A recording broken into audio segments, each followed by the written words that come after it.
Okay, it's saying we are live. Alrighty. Yes, okay, we are. Good deal. Well, welcome everybody to our Tuesday afternoon live stream. This week, I am your host, Dana Morningstar, and with me is Angie Atkinson. So, Angie, welcome. Thank you. So happy to be here. Happy to have you. I'm glad we were able to reconnect. It's been kind of a wild past few weeks. So, Indeed. we've had people were very confused, wanting to know where we were and what happened to you and all that. But Sorry about all life, that. but li- Went through a li- difficult time. Yeah. But everything's fine. yes. Well, we're glad to have you back, and yeah. So to everybody that is new here, welcome, and for everybody returning, welcome. So with that said, I guess Angie and I were thinking about talking about self-esteem, or at least opening the conversation about self-esteem. So if anybody has any questions regarding that or comments or things that have worked for you or anything regarding self-esteem, go ahead and hop on in. So I guess let's talk about self-esteem, Angie. Let's talk Um, about it. yes. So what have been some positive changes that you've made over the years regarding your self-esteem?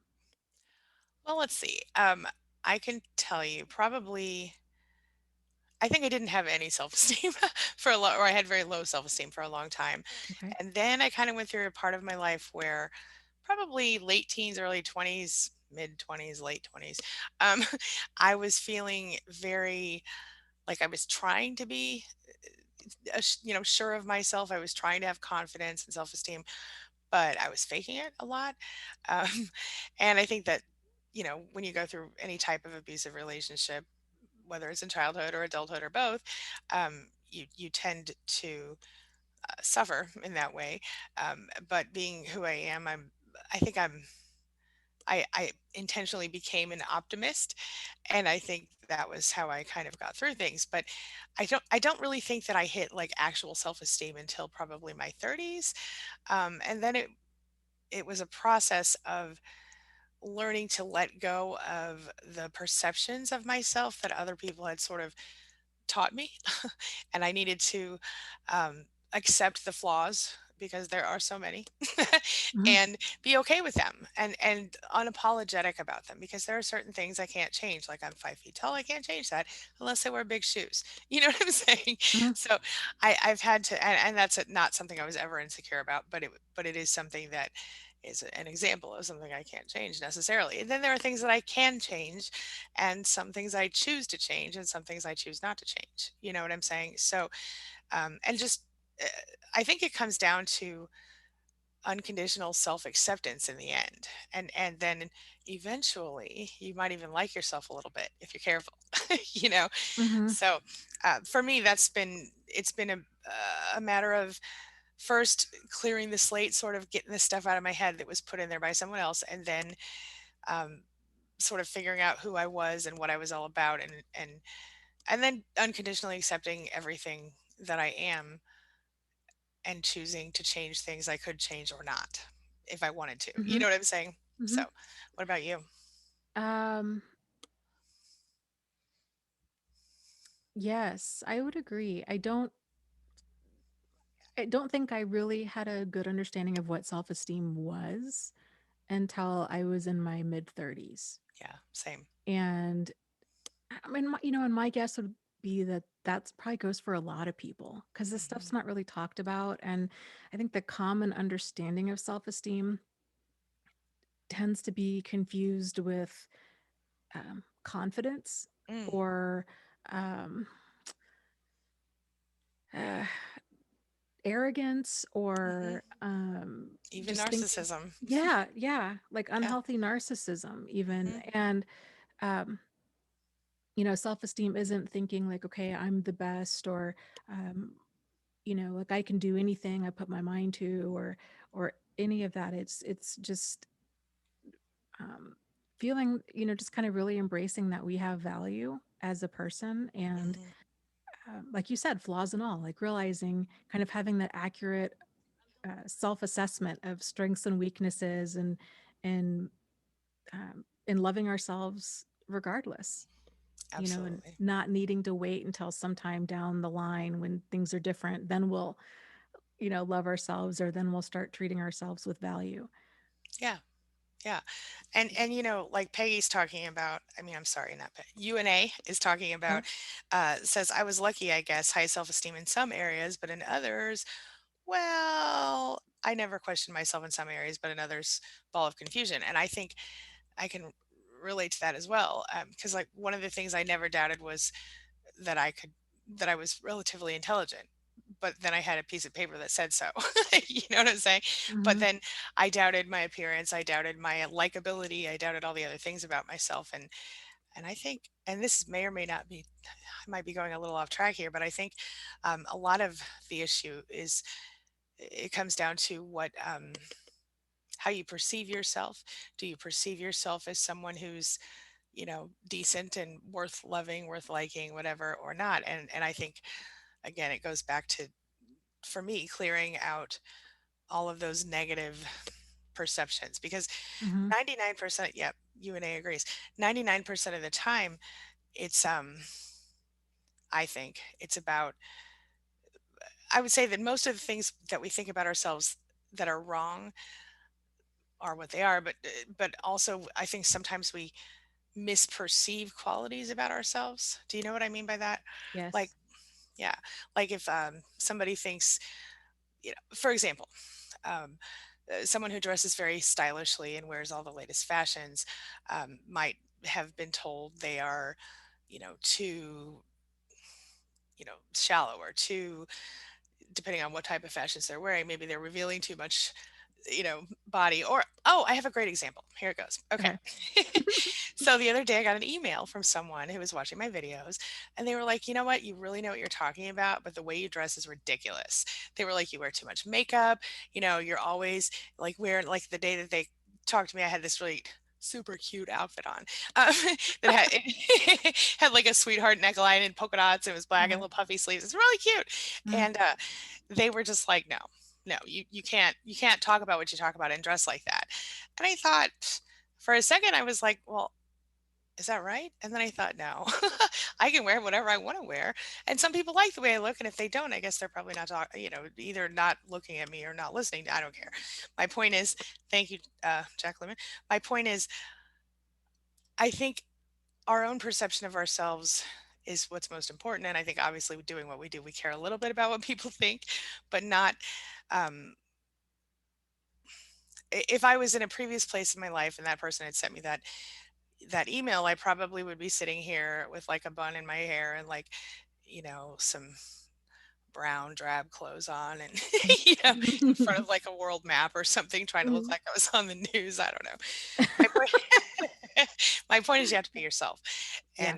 And I think that's what it's all about. So I'm off track. Go ahead. What are your thoughts?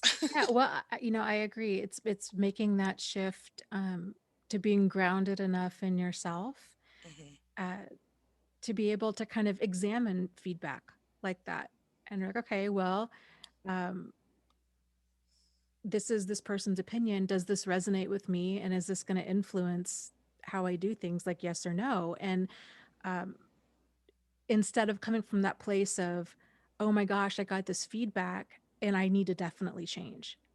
So it's kind of like that default, like low self-esteem is that default to everybody else is right.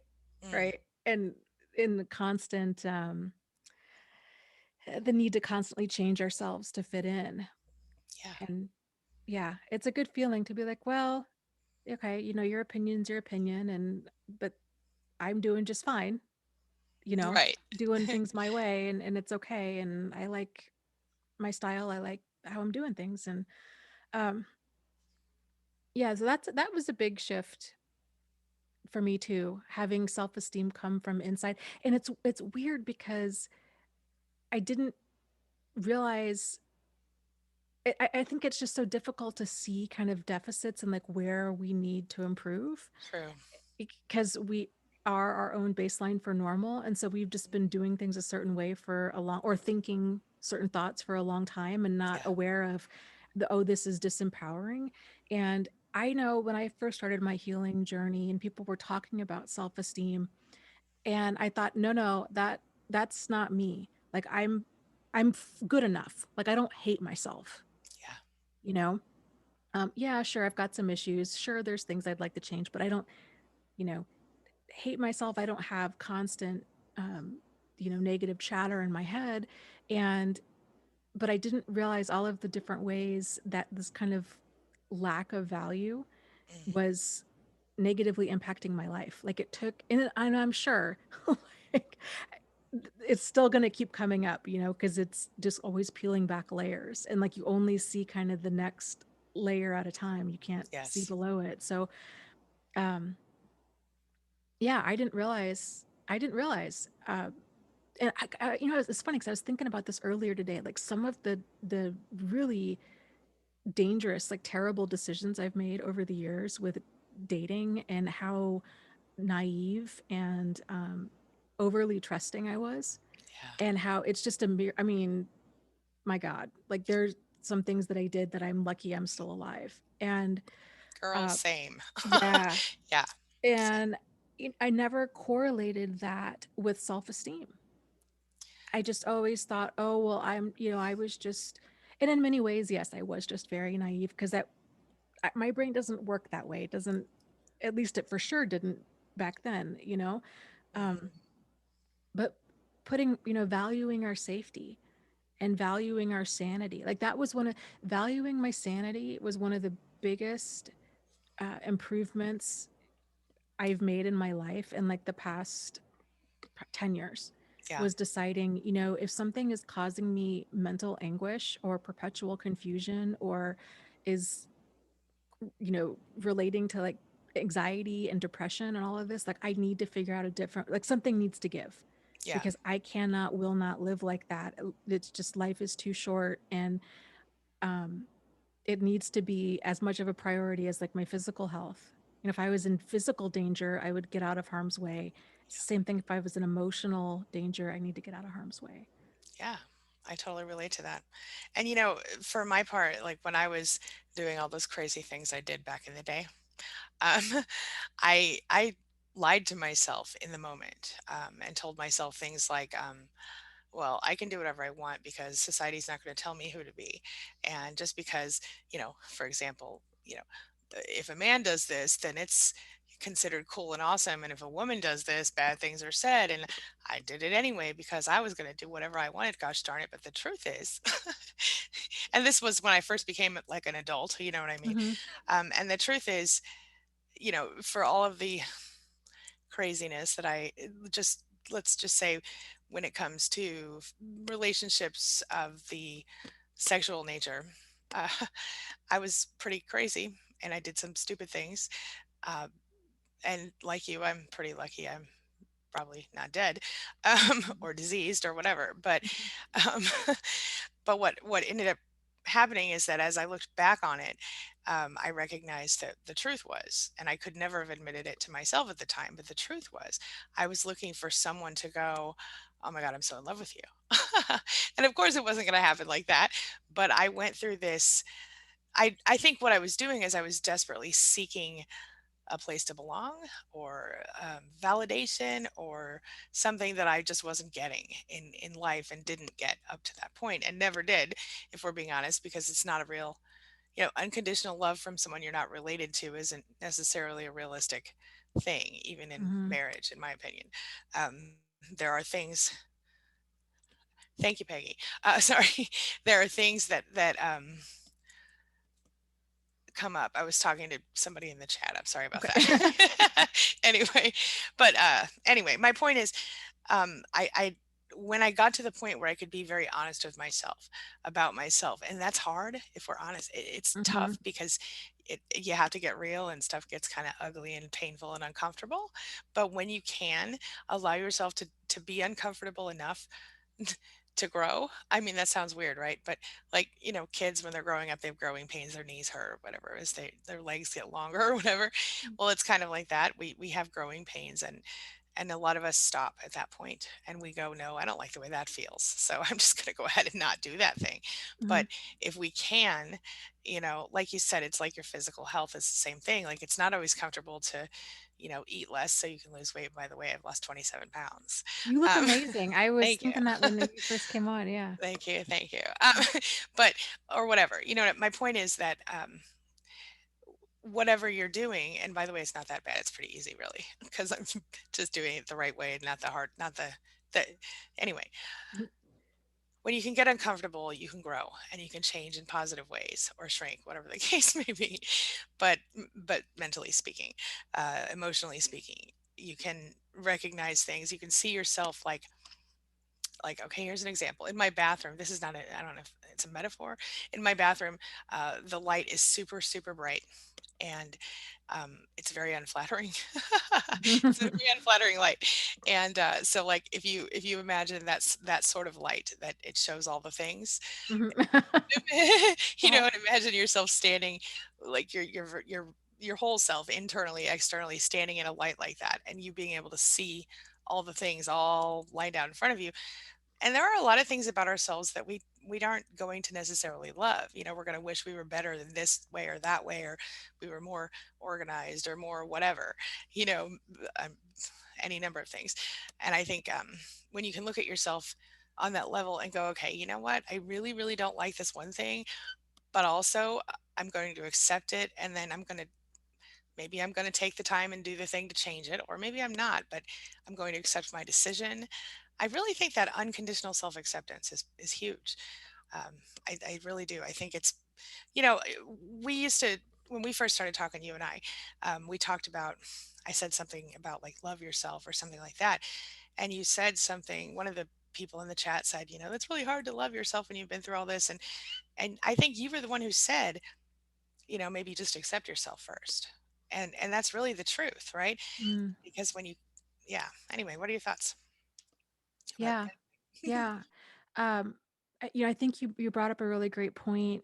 Well, a lot of really great points, but the one that resonates with me is what you were saying about, when you grow up in a home where self-esteem, where we're not being esteemed, we're not getting that positive validation. It's just constant criticism or undermining or Yeah. emotional abuse or verbal abuse or all of the above.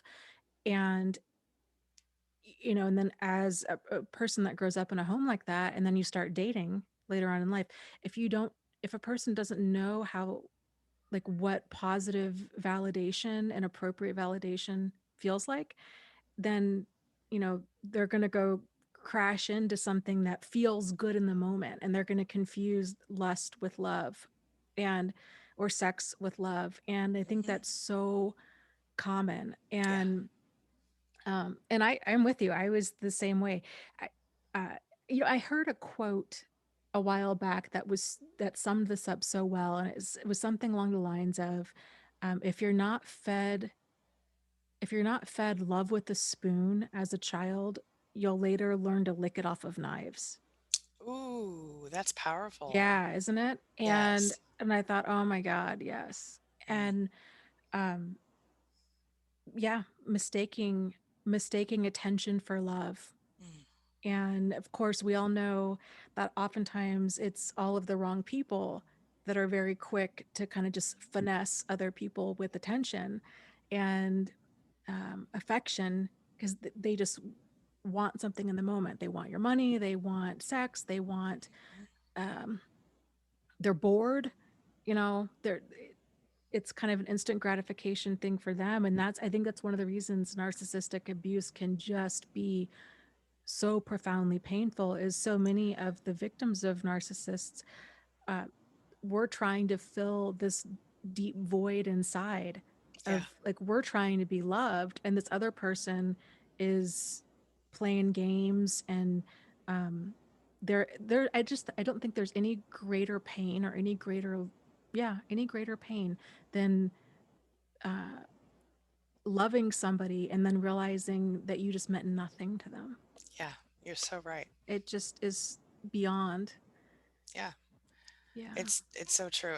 And going through, um, I think I think the root of it all, like you said, if you're not spoon-fed love in childhood, and where that what that looks like, I think, is growing up in a situation where you are taught that your value, your worth is based on what this person's happiness looks like in a way. Like, so if this person, Mm-hmm. your parent or whoever, is likes you at the moment because you've done something that they thought was good or acceptable, then you feel good about yourself and you feel validated maybe a little bit.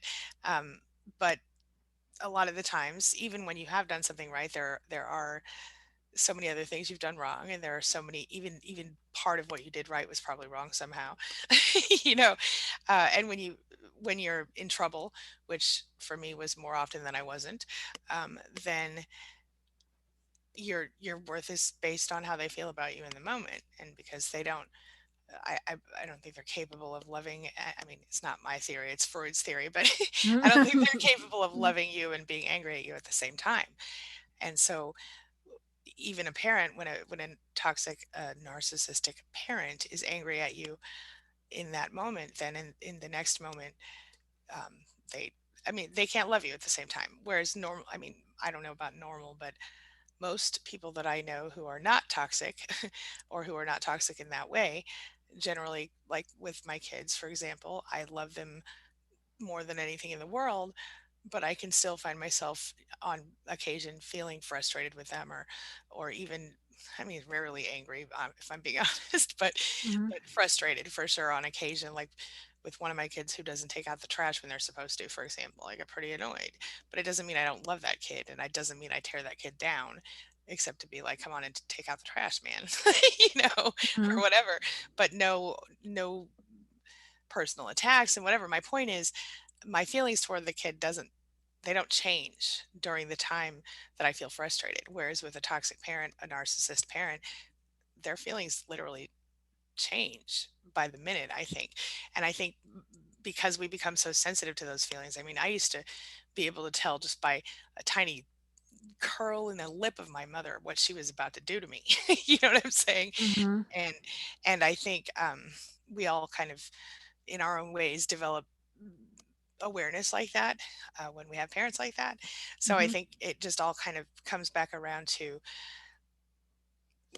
our value and our worth is dependent on that person. And so when we grow up and we move on in the world, we are always looking for our value and our worth in other people. And when they don't always reflect that back to us, or don't always tell us we're good and we did okay, each time that doesn't happen, or each time the opposite happens, our self-esteem falls, falls, falls. And we don't even know what, like you said, what it even is at that point. So I don't know if Yeah. that's valuable or It's not. game changing. And I don't know how it was for you, but I know for me, um, just the realization of that there was a different way to go about things, that like Yes. self-esteem comes from either outside of ourselves or inside of ourselves. And just the realization of, oh my gosh, I have been doing this incorrectly. I had this twisted up and I didn't even Yes. realize it. And it was just the awareness of, oh, there's another way to do this.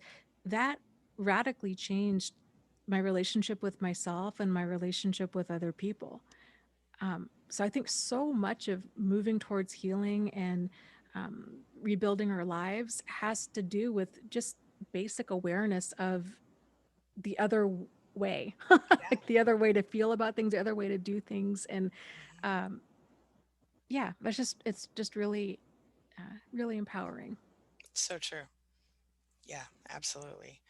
And I really think, yeah, we should look at the chat. Yeah, we should. Yeah. I'm Are you hopping looking? in Okay. here too. It's Let's amazing how twisted these concepts can get if we don't so have you know, a solid a solid footing yeah, in them, so you true. know? Yeah. And it literally affects every aspect of your life. And I don't know about you, but I notice that when I'm feeling more confident or more secure in myself, I mean, which there's a difference between esteem, yeah, self-esteem and self-confidence. You're right.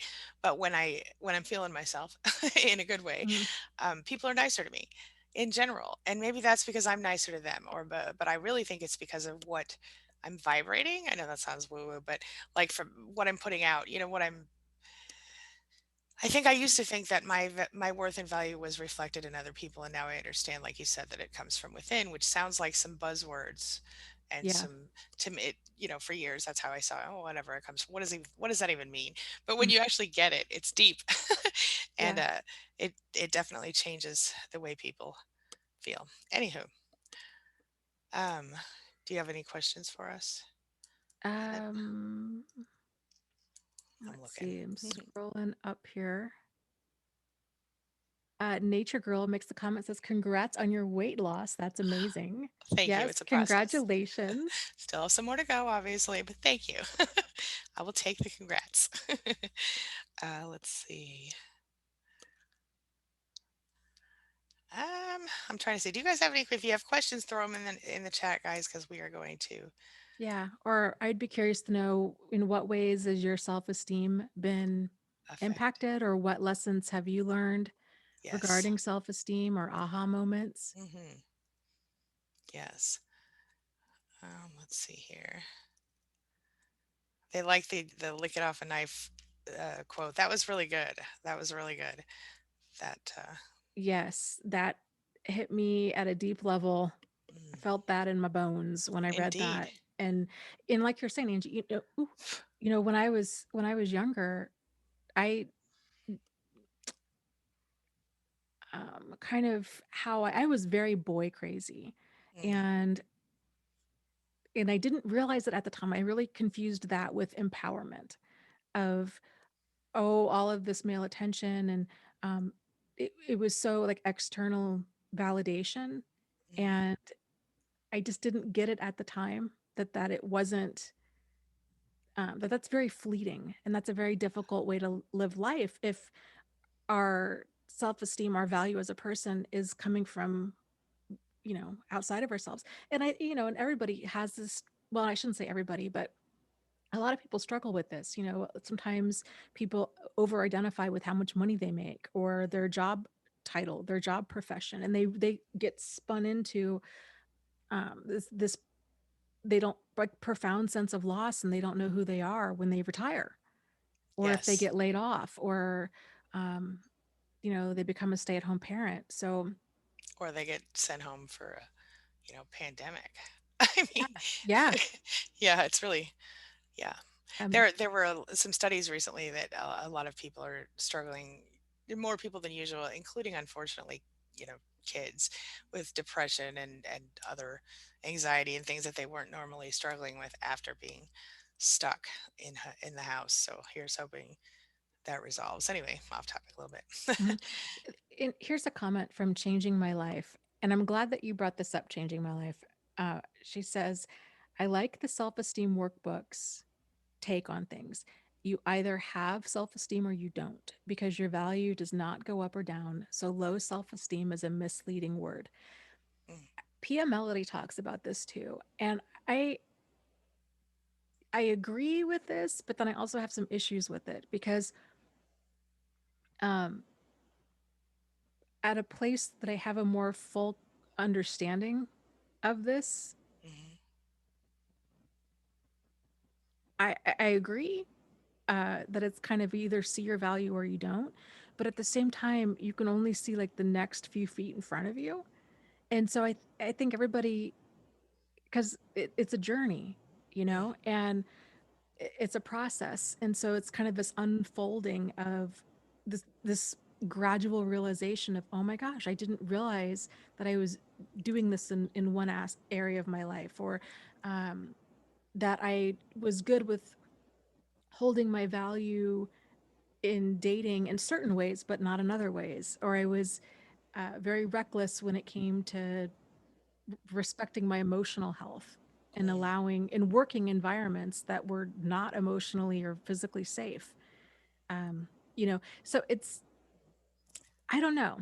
I don't know. So I struggle with that concept that it's an all or nothing thing, even though I understand the the point of it, because like I said earlier, it's kind of this onion, like you're always peeling back layers. And back then, the old me, like 10, 15, 20 years ago, thought that I had good self-esteem, and I was wrong. Yeah. And I thought I had good self-esteem 5 years ago, and I was wrong. And I think I have a pretty decent grasp on it now, but I'm so hesitant to even say that because I know that there's it's a journey and there's more. I agree with that. Yeah. I see what you're saying. I definitely agree. I do think there's such a thing as low self-esteem up to a point, and meaning not enough self-esteem. Not, you know what I mean? Like, Mm-hmm. because there is some level of, they, I'm going to use the word narcissism in a different way today. Mm-hmm. uh, but, narcissism, as it is a spectrum, right? So I think on some level, any thinking human has a certain amount of narcissism because they say getting up out of bed in the morning, putting on some clothes, going to work, eating, things like that, basic functions of life that we do because we feel like we have to do, those are self-preservation, which is in an indirectly or directly self-interest, and that is what narcissism is on the most basic level, right? Mm-hmm. So beyond that, when when we get up and we put clothes on and then we throw some makeup on our face if we're females, or we comb our hair or shave our face if we're dudes, or certain females, I don't know. um, you know what I'm saying? Like, everybody has different things. But my point is, when we take that extra step, then we are at least attempting to beautify ourselves or make ourselves look or feel better than we did if we take a shower, whatever. The point is, uh, if self-interest is on some level the beginning of the basis of self-esteem, and I mean healthy self-interest, not toxic self-interest, Mm-hmm. um, then we all have some level of self-esteem from the time we can do anything to take care of ourselves, right? Even as infants, when we're crying because we're hungry, that's our instinct to survive, right? um, am I making any sense, or am I getting too? Yeah. Yeah. So I think, on that same level, if we can, I guess, look at it from that perspective, that I don't know if it even matters. But I did see this comment from Kevin that I wanted to bring out. He said he's learned to close himself off from love and just be serious in life, not open himself up for disappointment or falling for a false hope, comfort, or confidence. And I get that, but I think that is that's a protective place, a self-protective place that I think we all need to be sometimes, or have needed to be at some point. Mm-hmm. I know I did. Um, and I made little rules for myself because I too was once boy crazy. Um, and so I knew that I could be swept away by stupid emotions, not stupid, but uninformed emotions. You know what I mean? Where I was basing my emotions on or my opinions on my emotions that I was feeling in the moment, that maybe I wasn't fully informed about the person or whatever. My point is, I promised myself, I set myself a timeline after I got divorced, and I told myself this, at least a year before I would date, and so on and so forth. And maybe I would change that today if I knew that what I know now. Maybe I would make it 2 years or something. Um, but I certainly understand how that feels, and I would just say this to Kevin: it's okay if you're not feeling it, you're not ready for it. It's okay, but definitely. Um, do look into yourself while you're doing that. Find out, you don't have to be totally serious in life all the time, but use that time um, to grow as a person, to focus on what you want, to follow your passions, to figure out what your passions are. If you don't know, you know, don't just like put yourself in a hole and never come out. Take Mm-hmm. the time to figure out what you want, who you are, what you're all about, what are the amazing things about you, what are the things you don't love, and can you change those things, can you accept those things, so on and so forth.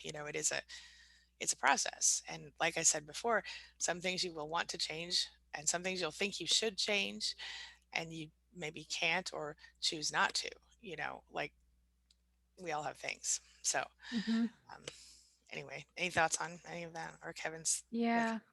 Well, I agree with you. I think um, that kind of reaction of, okay, I'm just shutting down all my emotions. I see a lot of men in particular go this route, and and it can be a slippery slope, and a trap, really. It's the whole kind of intellectualization of Yeah. things, and intellectualizing, and kind of, oh, okay, emotions aren't safe, therefore it's only logic and reason. And on the surface, that sounds logical and reasonable, right? Okay, it's only intellect, and it's only this, and emotions only get a person in trouble, and all of this. But that mindset, that divide of kind of this black or white thinking, it's either 100% logic and reason, or it's 100% emotions, is Hmm. very um, uh, illogical, frankly, illogical thinking. So it's faulty thinking. But this is a direction that a lot of people tend to head, where when they're getting their sea legs with their boundaries and um, relationships with others. I think it's very common for people to go from being in dysfunctional relationships and being profoundly hurt to the opposite side of the spectrum, or generally these dysfunctional relationships where they're dragged through emotional hell, where they've been abused and used and mistreated, and they gave their all, and the pain is so profound that they go to the opposite level of shutting down, becoming very avoidant. And the reality is, there is that middle ground there of um, allowing yourself to realize that you can protect yourself, and you can protect yourself with boundaries. And if we're not allowing self-esteem to come from outside of ourselves, if it's coming from inside, Hmm. you know um, then that's how we keep ourselves safe. So other people, they're going to do whatever they're going to do, and we're going probably going to have hurt feelings, but we don't have to let that negatively impact our self-worth. Totally And valid. yeah, so it's kind of changing our own relationships with ourself helps us to have better relationships with others, where we're not needing them to meet all of our emotional needs 100% of the time perfectly. Hmm. Where if a relationship ends, or they say something hurtful, or something happens, assuming you know that that's a rare thing, not like an abusive or manipulative relationship. But if they cross our boundaries every now and again, um, that we don't let that just destroy us emotionally, you Totally know? agree. I totally agree. Yeah. And I want to pull out something that you talked about that I think is important to note here, because for me personally, one of the things that helped me to, like, I thought I was about to die. And one of the things that helped me to pull myself up and not die. I know that sounds so dramatic, but I really felt that way when I went through my divorce and all this other stuff. I felt like my heart was just, it was terrible. Mm. But one of the things that helped me was to step back emotionally and look logically and look. I had to go into my scientist mode, you know what I mean? And I needed to understand things on a very basic, logical, sensible, intellectual level. And when I could do that, when I could go, okay, this means that, this is how this fits together, then I could take the next step and connect the emotions and the logic and start the real healing, right? And I want to say to Kevin that maybe that's where you are. Maybe you're just still in the part where you need to intellectualize everything. And while I 100% agree with what you said, Dana, about being, understanding that it comes from within and not hanging your hat on someone else for your self-esteem, it is the way to keep yourself safe. And I don't Mhm. know that I would have understood that 10 years ago. You know Yeah. what I mean? Um, but that is a deep and real concept. But at the same time, being able to recognize where you are on the journey, so to speak, it's okay to be in that part where you need to be intellectual for now, but also Mhm. don't forget that you don't have to stay right there. There's more. And so be gentle with yourself and be kind to yourself, but keep going. Don't stop right here. That's all. Yeah. Yes. Yes, I agree. Here's a question from UNA who says, uh, doesn't it seem as though being in total isolation or quarantine for more than half a year now makes it easier to slip into toxic self talk? Or is that just Yes. an excuse? No, that's legit. It absolutely, anytime you spend too much time by yourself or even just, in your house, and yeah, I think I call it like we have too much time to think. I mean, I think too much anyway, personally, Mhm. but I'm sure we all do, right? But um, anytime you have too much time to think, I mean, both of my kids have struggled with depression and anxiety during this time. I had a couple bouts of it myself, not like super deep. I mean, just regular stuff, but yeah, anytime you have too much time to think, luckily my work is mostly done here, so I didn't have that much time to think, but any more than usual, but yeah, I really do think that's absolutely, especially for those of us who don't live with other people, or who only live with, somebody who doesn't, like a little kid, or somebody who doesn't, interact with us directly, or a narcissist, God forbid. You know what I'm saying? I think, of course. What are your thoughts? Yeah, you bring up a great point about kind of the environment that we're in. If a person is in isolation with toxic people, yeah, I can imagine that it would be 100 times worse. People going at stir crazy, Yeah. and just the level of tension and toxicity that's building up in a house like that um, is going to cause all kinds of things. I, as far as is it easier to slip into toxic self-talk? I do agree with you, Angie, in that um, when we do have kind of too much time on our hands, it our brain can, you know, can Mhm. start trying to find problems to keep itself busy. Yeah. I think at a minimum, it's a worthwhile exercise to kind of pay attention or journal about um, what topics regarding like toxic self-talk are continuing to come up, Mm. because I don't think our brain just pulls stuff out of thin air. Hmm. So it might be looking for a problem, but it's a problem that you might not have had enough time to explore, but that has been there. True. Um, yeah. So Yeah, I think that's um, a really valid point. Yeah. I was just seeing a comment from, where is this? Okay. I just saw a comment from Kevin. He said it makes sense what we were talking about before. And thanks, but he's keeping his expectations low from most people and focusing on himself, which is what you need to do right now. I think that's important. I just want to throw that out. I just saw a comment a minute ago. I should probably be more focused, but Peggy says, I call it my research mode. I'm an avid researcher in many fields. And when I was talking about the scientist mode, I assume earlier, same thing. Yeah. I think that's another thought. I didn't mean to just go totally off track, Dana. Tell me. yeah, no, no, that's fine. I Sorry. just wanted to mention something with Kevin. Mhm. I think this was a shift that helped me. So for what it's worth, was he said, keeping his expectations low from Mhm. other people and focusing on myself. When I did that, basically I raised my standards for the kind of thing, the behavior that I allow in my life, but I also lowered my expectations. And that might sound like a contradiction, but it's not. Because before, my expectations were really high. And that's what I was talking about before. When we have really high expectations, we're not kind of giving the space and room for other people to be themselves, and we're needing them to be what, basically to parent us, Yeah. to be what we need, to be that emotional support at all times. And then of course that's always going to fall short because other people are human. And Mhm. that's under the best of circumstances, right? We're not even talking about like the looking towards the wrong people to support us, Yeah. but even under the best of circumstances.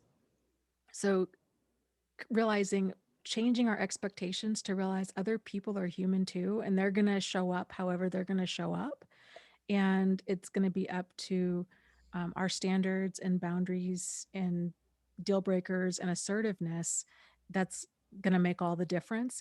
And once we realize we're no longer taking their inability to be what we need personally, Mhm. we realize, oh, they're human. Like they have their own issues, their own unresolved stuff, their own um, journey that they're trying to hopefully make sense of and figure out. And that we came across their path. Like it's Yeah, not uh, a reflection, it's not this negative, you know, that there's something bad or wrong with us. It's right. we got tangled up in it, and you know, it's not as personal as it feels. You're so right. That's a Yeah. really great point. Yeah. Yeah. And on that same token, if you think about it, we can look at this from the other side too, because we can stop expecting ourselves to take care of other people's feelings unless they, or other people's. I mean, we obviously would take care of our children and all that stuff, but I mean, just like we, lower our expectations, I think manage our expectations might be a better Mm-hmm. way for me to think it. um, whereas I find I don't expect anything from anyone almost. You know what I mean? I Mm-hmm. mean, like if somebody makes an appointment with me, whatever, I expect them to be there. But if they're not, I'm not mad. I mean, unless I drove 6 hours to see them or something. But for the most part, I'm just kind of like, okay, cool, well, whatever. I don't, like you said, it's not that personal, and we do have to think of other Yeah. people's. But on the flip side of that, we spent our lives feeling obligated to someone, didn't we? I mean, I Mm-hmm. I felt obligated to my mother on a huge, big, ugly level. And the moment that I stopped feeling obligated to her was the moment in which, like, suddenly all the things, became clear to me. It was a big moment of betrayal, and suddenly, like, that thing snapped in me. Whatever that was, went away. The feeling of obligation, and that feeling, is one that I think most codependents, whatever you want to call, tend to live with. And I think maybe because we feel obligated to other people, we also think some of us think on some level they should also be obligated, or other people might be obligated to us. And the truth is, nobody should be obligated to anyone, I guess, except themselves and any offspring they may have until they're 18, you know, Mm-hmm. or whatever. Anyway, I don't know if that was helpful. Let's see. I thought I saw. Yeah. So, we have a lot going on in the chat with, looks like Fatima. We've seen before, I think. Mm-hmm. Um, Yeah, I'm just not sure if I want to yeah, no, I air that just for privacy. no, totally. We Yeah. talked about that, yeah, before too. I know we spent one whole session one time with Mm-hmm. her, yeah. So, um, other than that, so I think another thing, that that is helpful when you're thinking about, struggling with self-esteem, or anything like that, is, something I do with my clients. I will have them make a list of all the perceptions they have of themselves. Well, like, I think I'm, too fat, or I think I'm not smart, or I think I'm unattractive in some way, whatever. And then, they'll make the list, and then the next week when they come to, the session, they bring it with them, and then we go down the list and we go, well, who made you, why do you think that you're too fat, or why do you think you're too dumb, or too whatever they think about themselves. And they, then we talk about, well, when I was a kid, this happened or that happened, or something comes up, and we go, okay, well, that's because, your mom made fun of you when you went out of kid sizes, whatever it is. You know what I mean? Like, that happened to me when I was, but anyway, I remember the time that I went from a size 12 in kids to a 1 in women's, and my mother basically made me feel like I was a big fat cow, and I think I was 14. Mm-hmm. So it wasn't like that. Anyway, but she, the point is, we figure out who or what made them think whatever that was, and then we decide what they want the truth to be, or what the new truth or the real truth is. So maybe, like in my case, I'm obviously not skinny, using the fat thing. Mm-hmm. But I can accept where I am in any given moment, and then continue to choose to move forward or not in improving that. The point is, though, instead of what I'll have them do then is cross the, let's say the unattractive thing off the list, cross that off and write something that is a more positive, better statement like I'm attractive in my own way. Or, or, oh, Hmm. sorry. And these things become affirmations. Like, so if they think they're not smart, everybody's smart in different ways, right? So I'm smart in my own ways, or I'm smart in certain, certain Hmm. areas, or I'm smart. It's okay to just say I'm smart.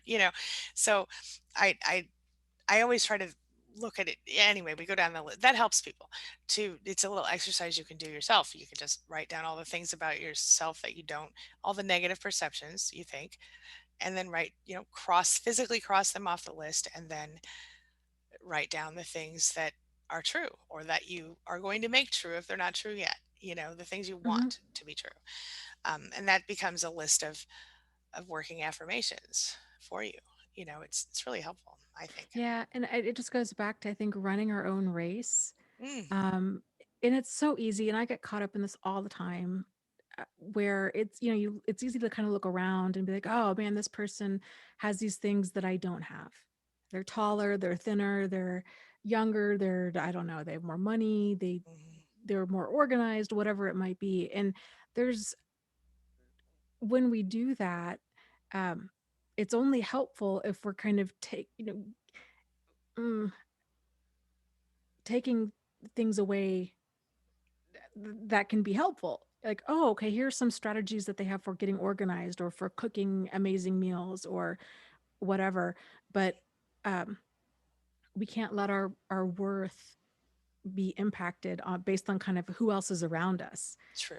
That's just it's a roller coaster kind of way to live, um, and it can be easy to do. So I guess just realizing where is your value coming from, and um, yeah, having it come from within. Like, yeah, there's a lot of knowing your strengths and weaknesses, and there's a lot that's right about you, Yeah.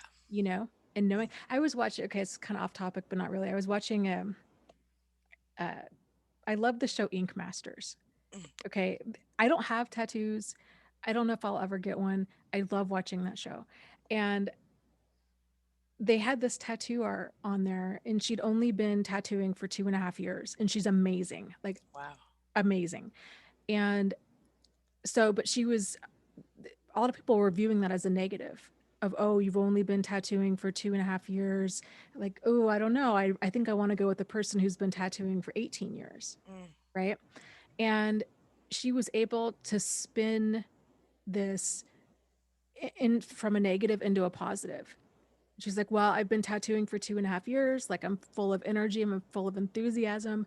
Um, I'm open to learning. And here's everything that's right about me only having 2.5 years of experience. I love that. And it's so true. So at the point is, it's so much of it's about perspective. So, Yes. and what ruler we're using to measure ourselves with. So we might think, oh, well, I'm too old to go into this field. Well, okay, but here's what you bring starting a career at 40 or at 60. You've got Yes, a I ton love of life. that. It's just knowing even the strengths in our perceived weaknesses, Yes. I guess is what I'm trying to Preach. say. Yeah. I totally agree. I love it. I absolutely 100% agree with you. Yes. Yes. That is exactly what I was ridiculously badly trying to articulate earlier when I was talking about the guy who sent me the email. And I know this is going to sound shallow compared to what you said, but it's the same about the way I look and the way and liking what I say and me not looking professional. If I mean, I'm on YouTube. I'm not, I'm not like I don't even know what people do that aren't. Anyway, my point is, I'm not trying to make people think I'm smart or that I'm a certain thing. I'm just trying to tell people something that will help them. Hmm. And I think people relate to people they relate to, whether those people look Yeah. whatever. Anyway, yeah. It's this, my point is my strengths, being able to be a little silly or whatever, sometimes benefit, sorry, someone just walked into my office, Hmm. sometimes benefit, me and as well. So I'm in ways that my point is, just like in this community, there are lots of hundreds of us now, I think maybe thousands, I don't even know, that are doing what we do. Um, they everybody finds comfort in different types of people. And so just like we were saying with the different strengths and weaknesses in general, you know, like you said, somebody who's 40 brings, or 60 or whatever, brings different strengths. Somebody who has this type of experience versus that, or someone I mean, I would look at someone who's been tattooing 2.5 years. They've got a couple of results. They've got some obviously natural talent. You know what I mean? Hmm. So there's power there, and like you said, more energy, more excitement, whatever. Um, I love that. I love everything you said about that.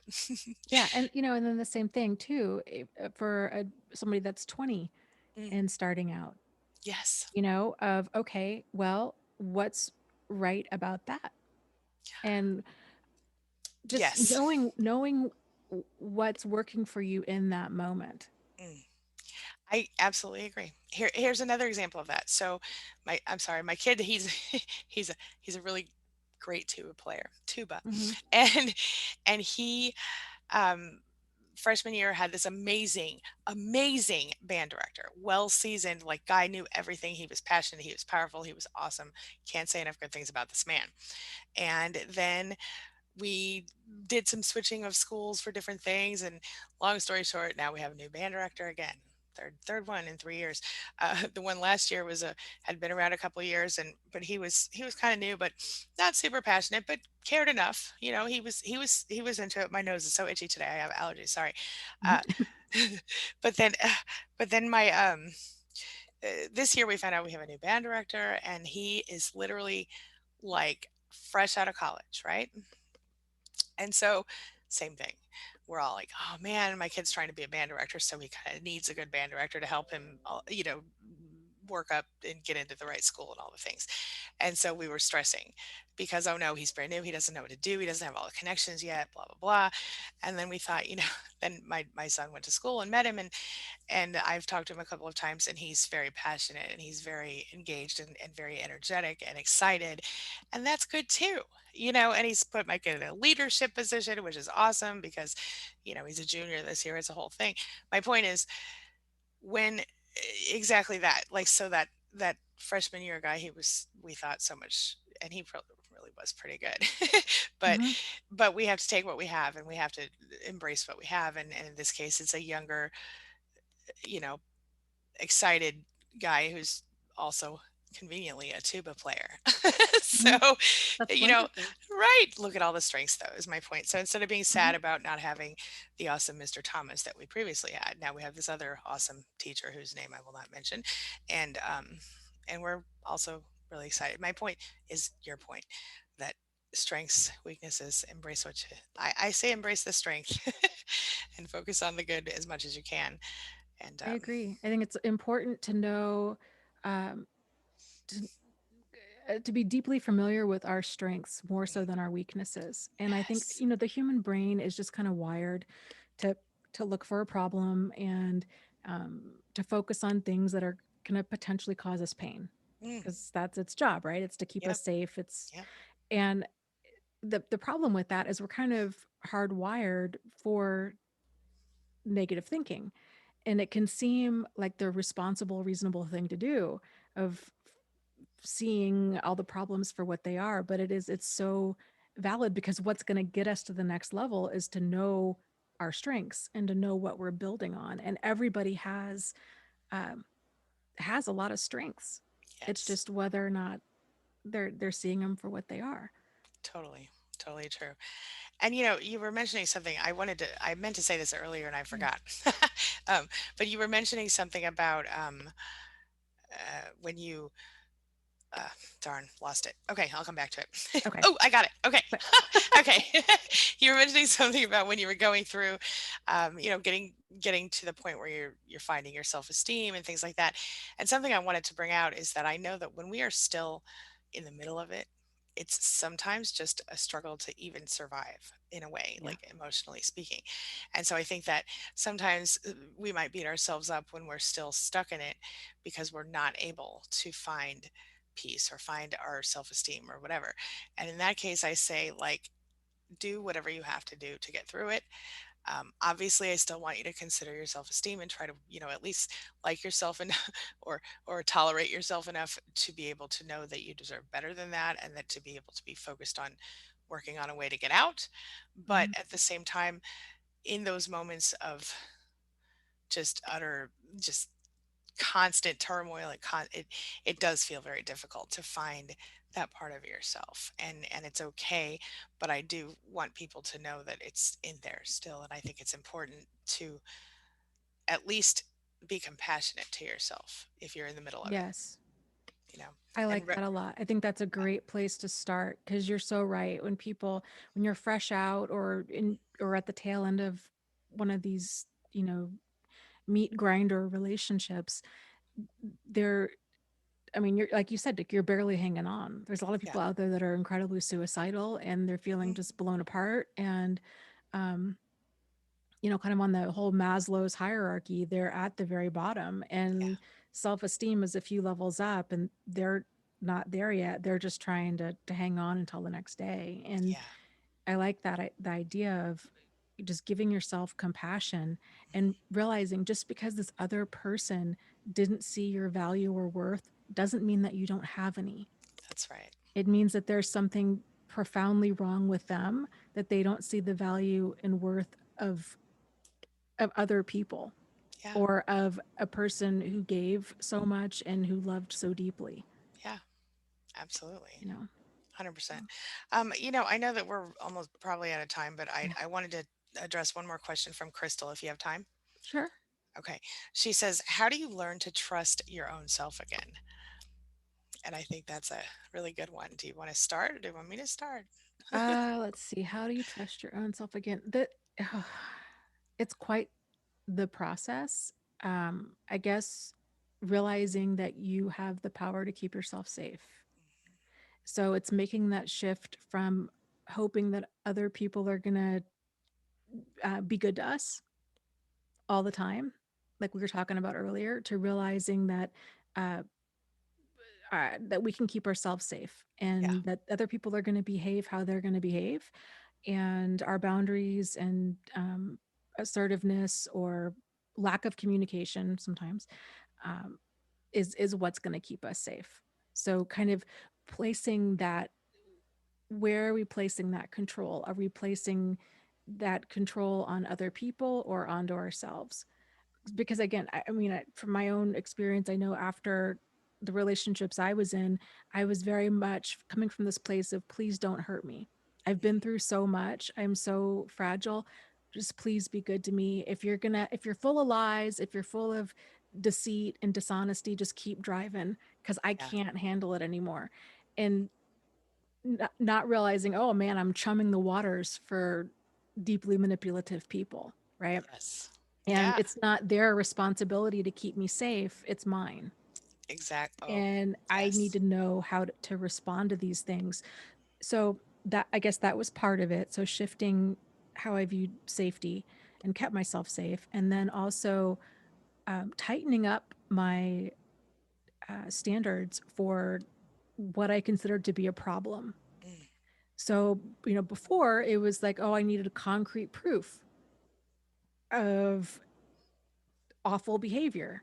I yeah. need concrete proof that I mean, we've talked about this before, Angie. Like, I think you had the same, where our deal breakers were, okay, if this person hits me or if they cheat on me, Yeah. right? And anything else is workable. Except the problem is, especially with cheating, is what kind of proof do you need? Right.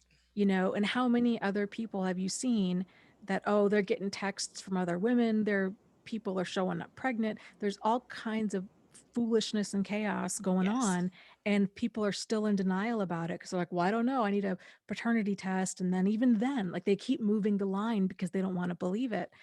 And and so stepping way out of that and realizing, what, for me, if there's mental anguish, if there's perpetual confusion, if there's just this chaos, that's a problem. Yeah. Like, it doesn't even need to go further than that. If we don't have the capacity to have effective communication and resolve things, I can't stay in this. I That's it. That's it. That was so game changing for me Mhm. because I really felt like, well, I don't want to be too hasty or judgmental or, I don't want to be alone for the rest of my life. Well, if I start, if I are leaving people because we can't effectively resolve issues, then I'll be alone. But then the reality is you're alone anyhow because you're in this relationship where there's no effective communication and there is no trust, there is no relationship at that point. You're just treading water. Right. So, yeah. 100%. What are Yeah. you what are your thoughts, Angie? Well, first of all, I agree with everything you said. And then I would say for me, it's been about um, similar things, but I want to pull out this one thing. Uh, uh, when you're learning to trust yourself, you're learning to see that um, the thoughts that you have are relevant and real, that you are not wrong all the time, that you are accurate in your perception of your world up to a point, right? And so, because, for example, or you can make a decision without totally, you know, picking the wrong thing. I mean, because when you're growing up with people like this, you're living with people like this constantly, everything you do is questioned, every decision you make is wrong, even if it's right somehow, you know what I mean? And so ultimately, for example, if you are out and about in the world and someone who isn't your partner asks you for your phone number and you go, "Oh, sorry, I'm with someone," and then you come home and you say to your partner, some dude asked me for my phone number while I was out today, and that was crazy, but I didn't give it to him. It's cool.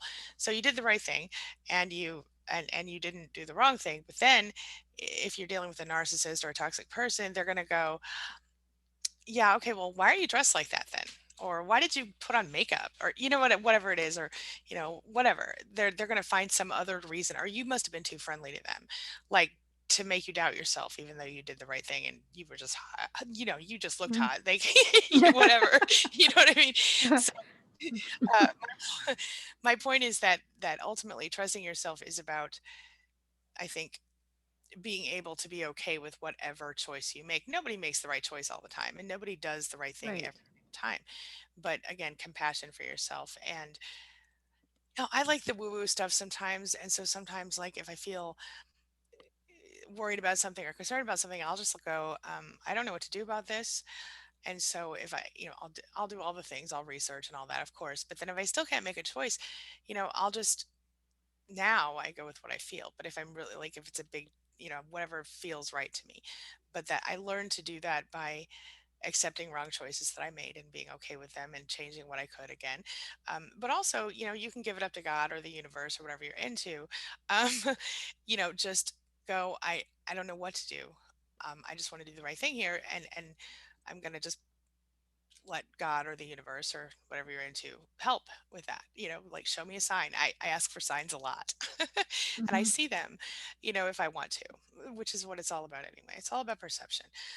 So, how do you learn to trust yourself again? How I learned to trust myself again was a whole process, but definitely in recognizing the right choices I had made, and looking at the choices that I made that maybe turned out to not be so right, and forgiving myself for them, and recognizing why I made those choices, going scientist on my ass, and then and then connecting it all together. I don't know if that makes any sense. Um, Yeah, that makes perfect sense. yeah, Yeah, I thank you. agree. Yeah. So Well, yes, this was a really great conversation, and I hope that it was helpful uh, for whoever's listening to this. And self esteem, it's a journey. It absolutely is, especially after abuse, but it is possible. And you are worthy of being treated with dignity and respect. These are basic human rights, not something that you need to earn. that's right. So, yes. So, I guess with that said, thank you guys so much for being here. Angie, thank you so much for being here. It was great to chat with you again. I just Th- enjoy our chat so much. Me And too. My uh, pleasure. next week, we'll be over on Angie's channel. So, Angie Atkinson on YouTube, 1:30 p.m. ish Eastern Standard Time. We go for about an hour. It's every Tuesday. We switch channels, so subscribe to both of us if you're interested in this. And information for Angie and I is going to be down below after this video posts. So, with that said, just lots of love to you guys, and we'll see you next week. See you then. Okay, Thanks, Dana. bye. Thanks.